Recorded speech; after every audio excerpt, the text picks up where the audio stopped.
오늘 우리에게 주시는 하나님의 말씀 요한복음 17장 16절에서 19절까지 말씀입니다. 제가 가진 성경 신약 177쪽에 있습니다.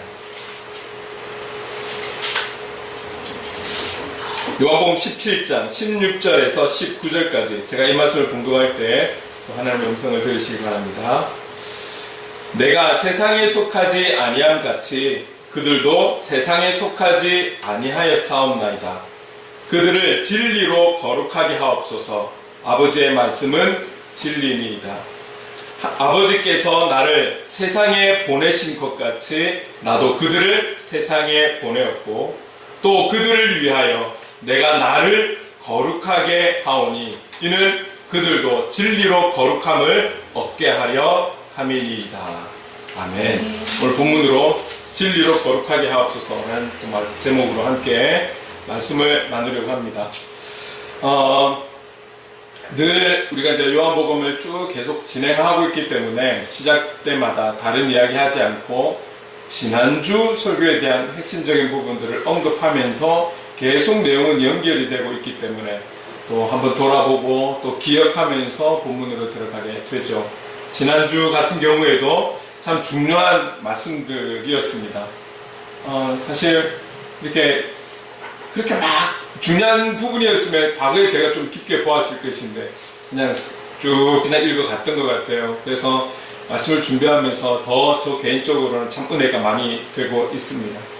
지금 이 17장의 현재는 이제 18장에 들어서면 예수님께서 사람들에게 잡혀가는 거죠.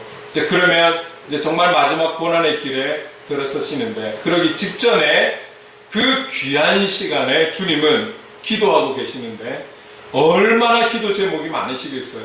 예, 정말 3년 동안 머리 둘 것 없이 많은 영혼들을 만나서 전하고 선포하고 고치고 먹여주고 이러면서 얼마나 많은 사역들을 이루셨습니까? 그런 많은 사람들을 만났고 많은 일들을 보았으면서 이렇게 지내오면서 얼마나 중보해야 될 내용이 많았겠습니까? 그런데 이 17장만큼은 지금 전체 내용이 제자들을 위해서 기도하고 있다라는 거예요. 그러면 이 제자들을 향한 이 강구 내용은 오늘 21세기의 주님의 제자들의 삶을 살아가기를 원하는 저에게 여러분에게 주시는 말씀과 동일하게 보는 것이죠. 지난주에 먼저 기도하시면서 주님은 계속 제자들이 하나님 아버지와 예수님과의 관계, 연합적인 관계처럼 이 제자들도 하나 되기를 원합니다. 하나 되기를 원합니다.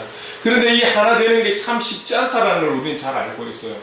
우리의 방법과 우리의 어떠함으로 하나 될 수는 없지만 한 가지, 우리가 성령 안에서는 한 마음 한 뜻이 될 수 있다라는 것. 그래서 우리는 기도할 때마다 성령님 함께 해주세요. 성령님 도와주세요. 실제적인 하나님의 그 역사 가운데 성령님의 도우심을 구하면서 나아가고 있는 것이죠. 성령께서 임하시고 우리가 충만할 때는 성령 안에서 하나가 되어서 한 마음 한 뜻을 이룰 수 있다라고 우리가 말씀을 나눴었죠. 여러분, 우리 행복을 그리는 교회 이 공동체가 성령 안에서 하나가 되기를 원합니다. 그래서 한 마음이 되고 한 뜻이 되어서 우리가 이 땅에 살아가는 날까지 우리 교회 이름이 끝까지 정말 하나님께서 붙들어 주시겠지만 그 붙드시는 날까지 하나님의 영광 위에 그리고 아버지의 뜻을 이루기 위해 나아갈 수 있는 교회 그리고 우리 지체들이 될 수 있기를 간절히 소망합니다. 자, 그리고 주님은 그 하나됨으로 인해서 한 마음이 되고 한 뜻이 되어서 하는 일들마다 기쁨이 있겠죠. 그 일들을 통해서 오는 기쁨도 있고 세상이 주는 기쁨도 왜 없겠습니까? 그러나 주님은 오늘 이 제자들에게 그 어떤 기쁨보다도 나의 기쁨, 내 기쁨, 주님의 기쁨으로 충만한 공동체가 되기를 원하셨던 거예요. 여러분, 세상의 것은 그것이 어떤 것이라 할지라도 어떤 만족이 되고 유익이 된다 할지라도 있다가 사라지는 것. 그 기쁨은 있다가 사라지는 것. 그렇죠? 우리가 지금까지 오랜 시간을 살아오면서 다 경험하신 거잖아요. 우리가 좀 성공하고 좋은 일이 있고 뭐 이렇게 우리 학생들 같은 경우는 진학이 잘 되고 또 회사나 직장 속에서는 또 승진하고 또 어떤 유익이 있고 이런 부분들은 잠깐은 우리를 만족해 하고 기뻐하게 할 수 있지만 하루 이틀 지나면 그 기쁨은 사라지는 거예요. 그러나 주님이 원하시는 기쁨은 끊임없이 일어나는 기쁨, 끊임없이 샘솟듯 일어나는 그 기쁨, 내가 주는 기쁨, 내 기쁨을 이 제자들이 한마음 한뜻이 되어서 그 기쁨을 누리며 살아가기를 원하시는 거예요. 오늘 저와 여러분에게 이 기쁨이 넘쳐나기를 원합니다. 우리 행복을 그리는 교회에 다른 어떤 것보다도 주님이 주시는 기쁨으로 충만할 수 있기를 간절히 소망합니다. 이게 주님께서 원하시는 거거든요. 그래서 이 제자들이 이런 기쁨을 누리기를 원해서 하나님 아버지 앞에 간절하게 기도하고 있다는 것이죠. 여러분, 주님의 기쁨을 누리는 자는 이렇게 말씀드리고 싶어요. 천국의 기쁨을 누리는 자라고. 주님께서 우리가 이 땅에 살아갈 때에 주시는 기쁨 다르고 천국에 가서 하나님 나라에 가서 주시는 기쁨 다른 걸까요? 아니에요. 동일한 주님께서 주시는 기쁨, 그 기쁨을 우리가 이 땅에서 누린다면 천국의 기쁨을 누리는 것과 동일한 것이죠. 늘 우리가 강조하는 게 어떤 것입니까? 주님과 함께함이 그 현장이 그곳이 바로 하나님 나라라고 우리는 찬송을 하는 거잖아요. 믿음으로 찬송하고 있는 거잖아요. 그것처럼 주님이 주시는 기쁨은 바로 하나님 나라의 기쁨을 누리는 것과 동일한 것이죠. 그래서 우리는 이 기쁨을 충만하게 누려야 하는 것이죠. 그리고 또 한 가지, 우리가 하나 되어 이 기쁨을 누릴 때 이 기쁨에 방해되는 중요한 요소가 있다는, 그게 무엇입니까? 바로 죄라는 거예요. 죄. 오늘 충만하다라고 해서 오늘 이 시간 지나서 오후에 이 충만함을 우리는 죄로 인해서 빼앗길 수도 있는 거예요. 우리가 지금 은혜를 받고 현장으로 돌아가서 바로 어떤 일들이 생겨날 줄 모르는 거예요. 그래서 주님은 기도하시는 거예요. 악에 빠지지 않게. 하나님, 이들이 악에 빠지지 않게 도와주세요. 지켜주세요. 보호해주세요라고 주님은 기도하시는 거죠.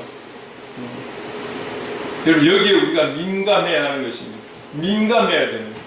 우리도 감정을 갖고 있고 그 감정 속에 먼저 죄성이 있기 때문에 그게 우리의 본능이잖아요. 욱하게 된다든지 뭔가 대화가 안 되고 이해가 안 되고 나의 의견이 전달되지 않았을 때 또 욱하는 우리의 어떤 마음, 이건 뭐 인간이라면 가질 수 있는 본능적인 부분이죠. 나부터서 조심해야 돼요. 어떤 유혹이라는 것이, 시험이라는 것이 어떤 상대나 어떤 일들을 통해서 오는 것도 있지만 내 안에서 일어나는 것일 수가 상당히 많아요. 그래서 영적 전쟁 가운데 가장 어쩌면 치열한 전쟁은 나 자신과의 싸움이라는 거죠. 악에 빠지지 않기를, 또 죄짓지 않기를 주님은 원하시는 거예요. 단지 윤리적이고 도덕적인 죄만을 말하는 것 아닙니다. 이 모든 것을 포함한 주님이 기뻐하시지 않는, 주님의 기준에서, 주님의 시선에서, 주님의 말씀에서 벗어난, 보이는 보이지 않는 모든 것이 죄라는 거예요. 내가 이해가 되고 공감이 되고 그래서 그거는 죄가 되고 안 되고 를 우리가 판단하는 것이 아니라 주님의 시선에서 벗어나고 주님의 말씀에서 벗어나고 주님의 기준에서 벗어난 것은 우리가 이 땅에 살아가는데 문제가 없고 나에게 피해가 없고 상대에게 피해를 주지 않는 어떤 것이라 할지라도 주님을 벗어나 하나님의 말씀에서 벗어난 그 어떤 것도 죄라는 거예요. 죄를 지어서는 악에 빠지지 않도록 우리 성령 하나님께 간절하게 도우심을 구해야 하는 연약한 존재라는 것을 우리는 잊어서는 안 되는 것이죠.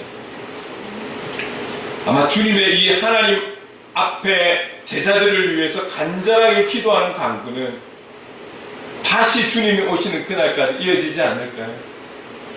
하나님 앞에 우리의 영혼들을 위해서 아마 끊임없이 이 내용들을 가지고 기도하실 거라고 그렇게 생각이 되어집니다. 믿지 않는 한 영혼이 돌아오는 것도 너무 하나님 기뻐하시는 일이죠. 얼마나 기쁩니까? 하나님을 알지 못하는 자들이 하나님께로 돌아와서 하나님 품에 안긴다는 것 너무 소중한 일이지만 여기서 우리가 또 조심해야 되는 것은 기존의 영혼들이 가진 믿음으로 지켜나가는 것도 너무너무 중요하다는 거 잊지 마십시오. 지금 우리나라의 기독교율이 물론 숫자가 다는 아니지만 엄청나게 숫자가 많이 떨어졌어요. 교회 숫자도 많이 떨어졌어요. 수는 중요하지 않지만 이것을 전체적으로 생각해 볼 때 그만큼 새로운 하나님을 알지 못하는 영혼들이 돌아오는 것도 힘들고, 그런데 오히려 또 기존의 신앙을 가지고 있던 분들이 떠나가는, 포기하는 그런 일도 오히려 많아진 그런 상황이라 할 수 있죠. 물론 전체적인 사회 현상으로 출산율도 너무 낮고 뭐 이런 부분들도 있고, 지금의 세대의 상황 속에서 또 비대면으로 아직도 예배드리는 수십만의 사람들이 있기 때문에 어떤 그런 수치가 나와 있는지는 모르겠지만 전체적인 분위기는 이전 같지 않다라는 거예요. 새로운 영혼들도 중요합니다. 그래서 우리는 전도해야 됩니다. 이를 위해서 기도해야 됩니다.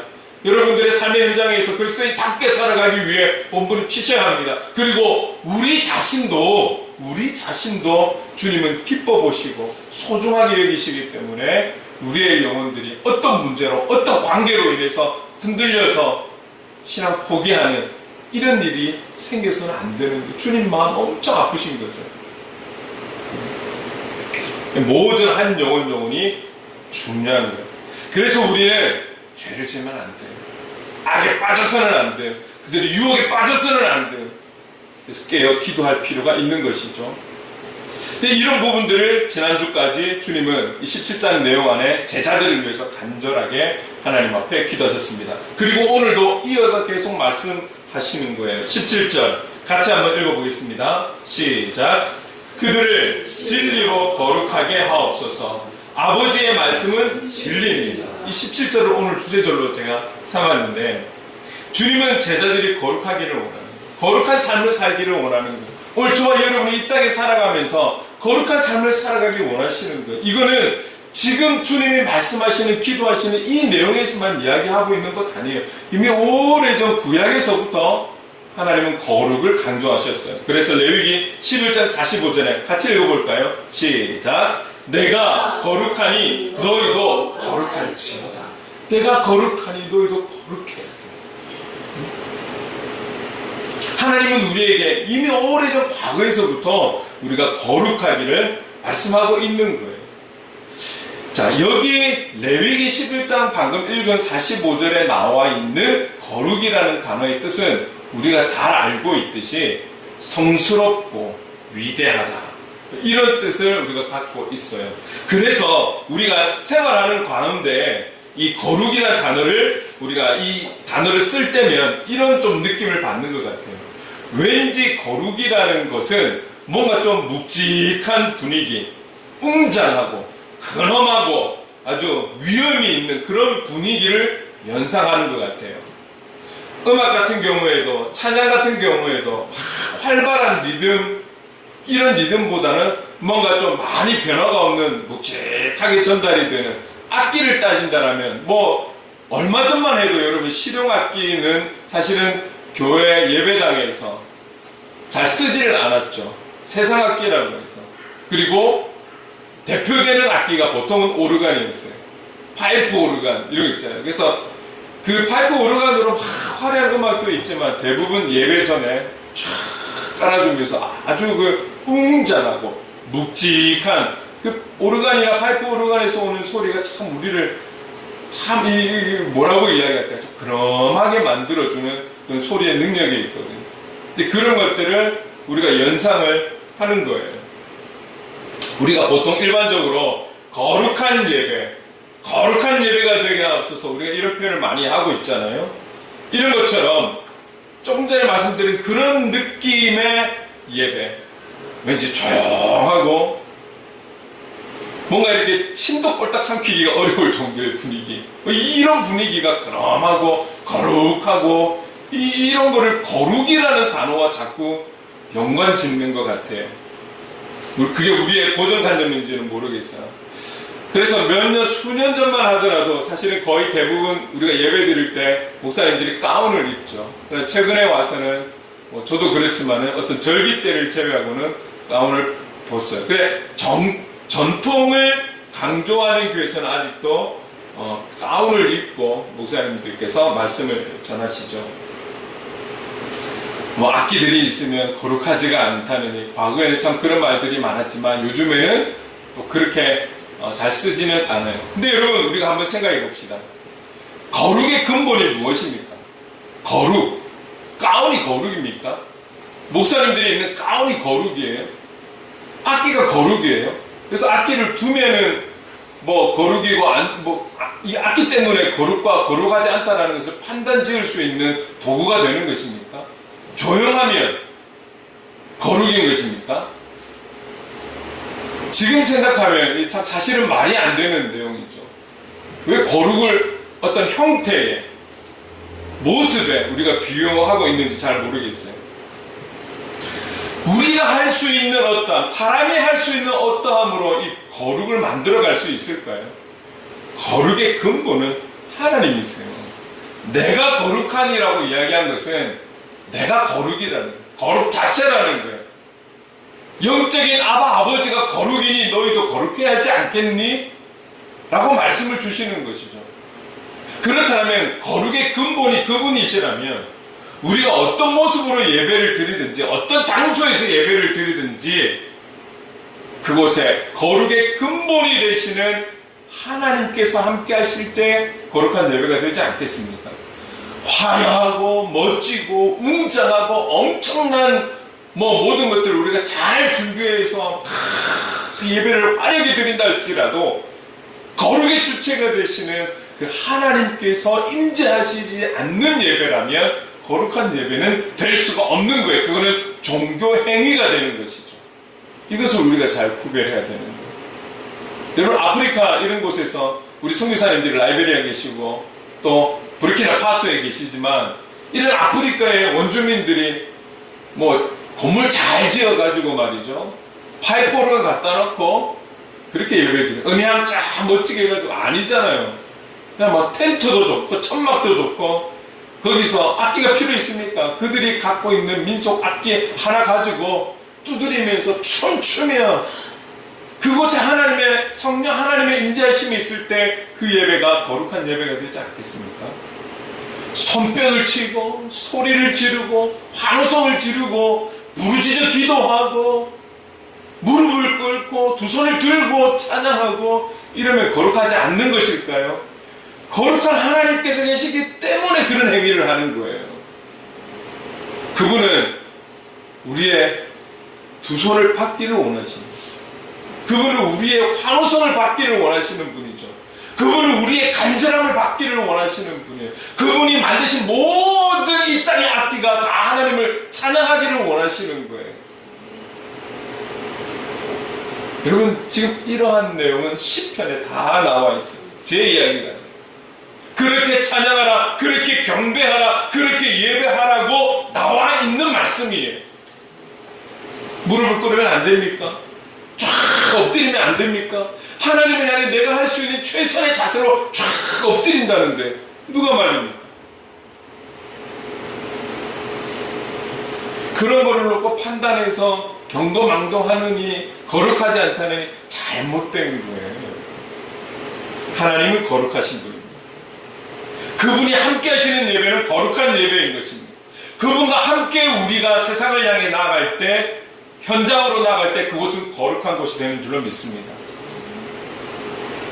그런 우리들이 그분과 함께함으로 거룩한 삶을 살기를 원하시는 것이죠. 자, 이 부분이 지금까지 우리가 기존에 알고 있는 거룩의 의미였어요. 그런데 오늘 본문으로 돌아와서 17절 다시 한번 읽어볼까요? 그런데 이 17절을 유진 피터슨이라는 목사님이 쓰신 메시지 성경이 있어요. 이 성경에 이 17절을 어떻게 표현하고 있는지 같이 한번 읽어볼게요. 시작. 진리로 그들을 거룩하게 구별해 주십시오. 아버지의 말씀은 거룩하게 구별하는 진리입니다. 이렇게 말씀하고 있어요. 우리가 읽고 있는 개정개혁의 성경에는 거룩하게 하옵소서, 이것이 유진 피터슨 목사님은 거룩하게 구별하게 해 주십시오. 그래서 하나님의 말씀은 진리입니다. 하나님의 말씀이 진리인데 이 진리의 말씀이 구별하게 하는 것입니다 라고 설명을 하고 있다라는 거예요. 여러분 15절에 보면 주님은 제자들에게 악에 빠지지 말라라고, 그래서 이들을 지켜달라고 보호해달라고 하나님께 기도하셨죠. 그리고 오늘 본문 16절에 와서 내가 세상에 속하지 아니한 같이 그들도 세상에 속하지 아니하였사옵나이다. 이 17장의 전체적인 기도는 지금 기도하고 있는 현재의 제자들을 보면 미완성이에요. 미완성. 그러나 주님은 이들의 후를 보시는 거예요. 이들이 어떻게 죽고 어떻게 사명을 감당하고 어떻게 결론을 맺게 되는지 그것을 보시고 믿음으로 하나님 앞에 고백하고 있는 것이죠. 지금도 마찬가지예요. 그들도 세상에 속하지 아니하였사옵나이다. 결과적인 것처럼 말씀하시잖아요. 이제 곧 18장에 들어가면 다 도망갈 제자들인데 세상에 속하지 아니했습니다. 여러분 이 16절은 사실은 여기에만 처음 나오는 거 아니에요. 14절에 있는 말씀을 반복해서 한 번 더 16절에 말씀하고 있는 것입니다. 결국 이것은 뭐냐면 하나님 아버지와 나와의 연합적인 관계는 나만으로 나와 아버지와의 관계에서 끝나는 것이 아니라 앞으로 이 주님의 사역을 감당해야 될 이 제자들은 나와의 연합적인 관계에 있는 자들이기 때문에, 그런 자들이기 때문에 이들은 세상에 속하지 아니하였사옵나이다. 그들의 어떠함을 바라보면서 그들은 세상에 속하지 아니하였다라는 것이 아니라 나와 연합된 자이기 때문에, 나의 사명을 이어 감당해야 될 자들이기 때문에 이들은 세상에 속하지 아니하였사옵나이다. 이렇게 말씀하고 있는 거거든요. 17절에 제자들이 세상적이지 않은 그런 구별된 거룩한 자, 세상적이지 않은 구별된 거룩한 자가 되게 하옵소서, 그것을 알게 하옵소서. 다시 말하면 지금 우리가 쓰고 있는 용어를 이야기를 하면 오늘 그들이 참된 그리스도인이라는 것을 진리를 알게 하는 아버지의 말씀으로 구별할 수 있게 해 주십시오. 이 부분들을 보면서 참 되게 좀 어렵다라고 생각이 되어지더라고요. 오늘 아침에 묵상을 다시 한번 하는 가운데 이거예요. 여러분 우리가 이제 또 예배를 마치면 세상 속으로 나아가게 돼요. 세상 속으로 나아가게 됩니다. 여러분 어떤 마음으로 나아가기를 원하십니까? 오늘 예배 드리러 오실 때 어떤 마음이셨습니까? 좀 인간적이기도 하고, 또 어떤 분들은 성공도 하셨을 수도 있겠지만 세상 속에 살아가면서 지치기도 하고 좀 힘들기도 하고 속상하기도 하고 남한테 말하지 못할 또 여러 가지 사연을 가지고 한 주를 보내신 분들도 있으실 거예요. 그런 분들이 오늘 이 자리에 모여서 똑같은 마음으로 세상을 향해 나아간다면 그 한 주는 어떻게 될까요? 영적 승리를 이룰 수 있을까요? 근데 주님은 원하시는 게 뭐냐면 오늘 제자들도 마찬가지고 저와 여러분도 마찬가지고 진리를 알게 하는 그 하나님의 말씀 안에서 오늘 저와 여러분이 구별된 하나님의 사람이요 구별된 그리스도인이라는 것을 확신하고 믿고 알고 이 마음을 가지고 이 중심을 가지고 세상을 향해 나아가기를 원하시는 줄로 믿습니다. 이것을 구별하는 데 있어서 그 구별의 방법은 하나님의 말씀에 있다라는 거예요. 오늘 지금 듣고 있는 이 말씀을 통해서 우리에게 알게 하시고 깨닫게 하신다라는 거예요. 오늘 제자들이 그런 당당함을 가지고 담대함을 가지고 용기를 가지고 다른 말로 표현해 볼까요? 자존감을 가지고 영적 자존감을 가지고 그리스도인이라는 자존감을 가지고 그리고 그리스도인다운 바른 정체성을 가지고 세상을 향해 나아가기를 원하시는 거예요. 이런 부분들을 알 수 있게 하는 것은 오직 하나님 아버지의 말씀이다. 말씀. 여러분, 저와 여러분이 누구이고 우리가 어떻게 살아가야 하고 어떤 뜻을 향해서 나아가야 할지 알고 싶다라면, 지금 여러분 개개인적으로 속한 문제들의 해결함을 받고 싶다라면 다른 어떤 곳을 찾지 마세요. 하나님 말씀 속에 다 있는 줄로 믿습니다. 왜요? 하나님의 말씀은 진리입니다. 진리인 말씀은 우리를 깨닫게 하십니다. 알게 하십니다. 구별해서 우리가 누구인지를 바르게 인도해 주시는 말씀, 이 진리의 말씀, 우리에게 주신 이 성경을 잊지 마시기 바랍니다. 그래서 여러분, 우리가 성경을 늘 읽어야 되는 거예요. 그게 다독이든 묵상이든 시간을 내서 읽어야 되는 거예요. 우리가 지금 하나님의 습격하고 있잖아요.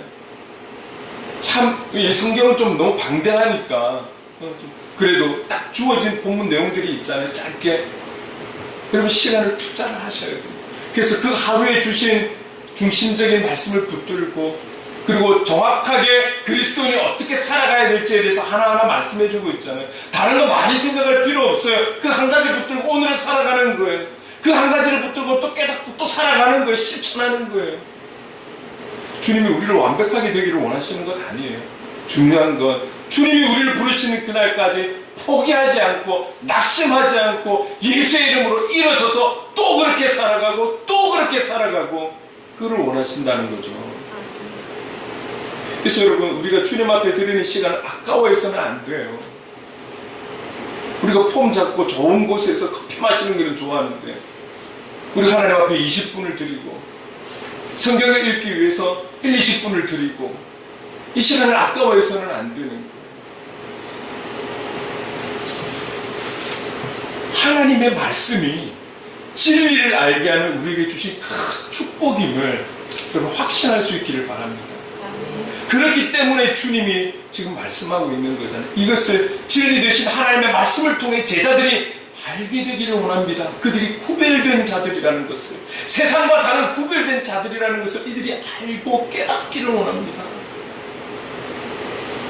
이어서 18절에 이렇게 말씀합니다. 함께 읽어볼게요. 시작. 아버지께서 나를 세상에 보내신 것 같이 나도 그들을 세상에 보내었고. 하나님 아버지께서 예수를 세상에 보내신 이유가 무엇입니까? 예수님도 제자들을 세상에 보내셨는데, 먼저는 하나님 아버지께서 예수 그리스도를 이 땅에 보내신 이유는, 물론 우리 한 분 한 분이 설명할 수 있을 거예요. 근데 그 이유에 대해서 성경에 기록된 것을 한번 읽어봅시다. 요한복음 3장 16절 17절 한 목소리로 읽겠습니다. 시작. 하나님이 세상을 이처럼 사랑하사 독생자를 주셨으니 이는 그를 믿는 자마다 멸망하지 않고 영생을 얻게 하려 하심이라. 하나님이 그 아들을 세상에 보내신 것은 세상을 심판하려 하심이 아니요 그로 말미암아 세상의 구원을 받게 하려 하심이라. 하나님 아버지께서 예수 그리스도를 보내신 것은 예수 그리스도를 통해서 한 영혼이라도 하나님 품에 안길 수 있게 하기 위해, 하나님의 다스림이 있는 하나님 나라 천국에 입성할 수 있도록, 구원받은 영혼들이 영생을 누릴 수 있도록 하나님 나라에서 그것을 위해서 예수 그리스도를 보내셨다라는 거예요. 왜요? 구원받기 위해서는, 하나님 나라에 들어가기 위해서는 오직 예수 그리스도를 믿는 믿음으로 가는 거거든요. 그래서 예수 그리스도를 믿는 자, 다시 말해서 예수님의 오심과 그리고 그 사역과 죽으심과 부활과 그리고 다시 오시는 그 재림 예수를 믿는 그 모든 이들이 구원과 영생을 얻게 하기 위해 보내신 것이죠. 그게 아니면 예수가 이 땅에 올 이유가 없는 거예요. 하나님께서 그분을 보낼 이유가 없는 거예요. 한 나무를 섬겨서 구원받을 수 있다라면, 다른 어떤 물건을 통해서 구원을 받을 수 있다라면 하나님 그렇게 일하시지 않았을까요? 그러나 하나님은 오직 예수 그리스도를 믿는 자에게 구원과 영생을 주시는 것, 그래서 그분을 이 땅에 보내셨죠. 그래서 그분을 십자가로 몰아가신 것이죠.